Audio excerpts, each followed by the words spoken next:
हमारे तुलसीदास जी ने उस वही रामायण को रामचरितमानस में लिखा, जो कि अवधी भाषा में। तो अब मैं तुलसीदास जी के जीवनी के बारे में कुछ बोलना चाहता हूँ।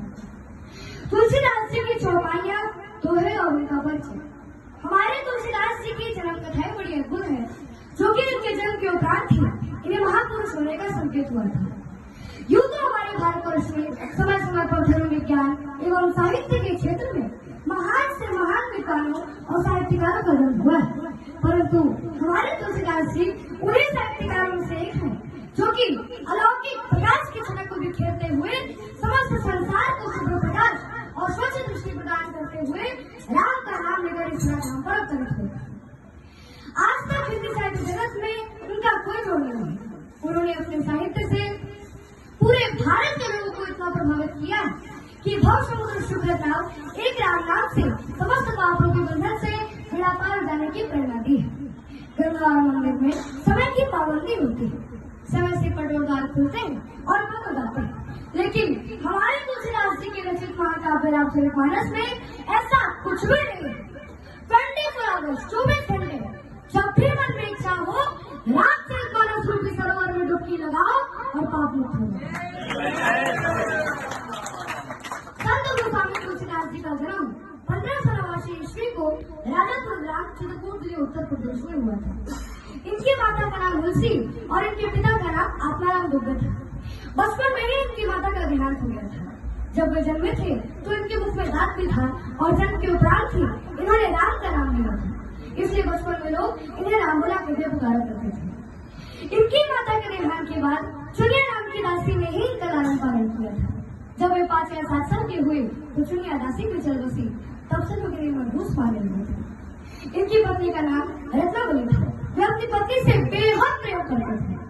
लाज न आई आपको दौड़े आयो साथ, खिट्टी कैसे प्रेम को कहा के हो लड़ा। अस्थि शर्म में देव तवा ऐसी प्रीत कैसे लो श्री राम में हो तब भरवी। अर्थात ऐसी मान्यता है कि तुलसीदास जी ने अपनी पत्नी से मिलने के लिए अंधेरी तूफानी रात यमुना के नदी तैरकर ससुराल में पहुंचे। उस अंधेरी रात में तुलसीदास जी को देखकर रत्नावली भय और लज्जा से चकित हो गई और क्रोध के वशीभूत होकर तुलसीदास जी को वापस लौट जाने को कहा और कहा कि इस हार मास के पुतले से प्रेम करने की बजाय अगर आप प्रभु श्री राम जी के चरणों में विवाह करते तो तुम्हारी सब पीड़ों का उद्धार होगा। इस प्रकार को सुनकर गोस्वामी तुलसीदास जी ने अपना संपूर्ण जीवन प्रभु श्री राम जी के चरणों में अर्पण कर दिया, समर्पण कर दिया। चित्रकूट के घाट पर भई संतन की भीड़ तुलसीदास चरण से तिलक देकर इस तरह से तुलसीदास जी ने अनेक रचनाएं लिखी। रामचरितमानस, रामलाल नेछु, भरवाय रामायण, पार्वती मंगल, जानकी मंगल, रामाज्ञा प्रश्न, कृष्णा गीतावली, गीतावली, दोहावली, कवितावली, मानस मुक्तावली, साहित्य रत्न, वैराग्य संलिपि और बड़ा पकड़ा। इन 14 रचनाओं के अलावा 4 और रचनाएं भी काफी प्रसिद्ध है। हनुमान चालीसा, हनुमान अष्टक, हनुमान बहुल और तुलसी सत्साई भी शामिल है। जब इन्होंने रामचरितमानस की रचना की थी तो सभी पंडितों ने ईर्ष्या के रामचरितमानस का बहिष्कार किया था और दुष्ट पंडितों ने उन्हें अनेक प्रकार की कष्ट और यातनाएं की थी और इतना ही नहीं उन्हें प्रताड़ित भी किया गया था। सभी पंडितों ने उन्हें वृंदावन के मंदिरों में ले जाकर दृष्ट मुक्ति करने को विवश करने लगे। कहाँ पहुंच छवि आपकी भरे बने हो नाथ, तुलसी मस्तक तब रवे जब धनुष बाल में हाथ, जब धनुष बाल में हाथ।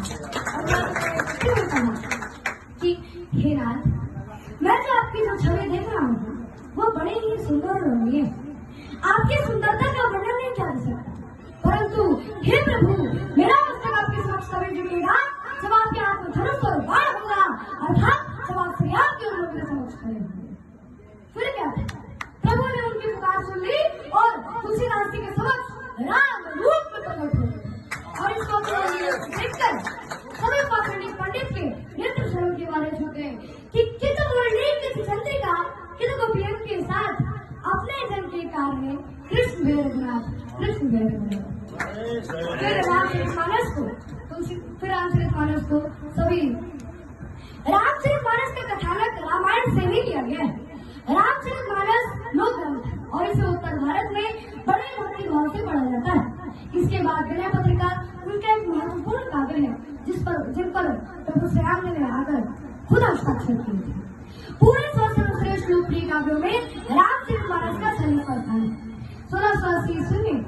मृत्यु हो गई थी।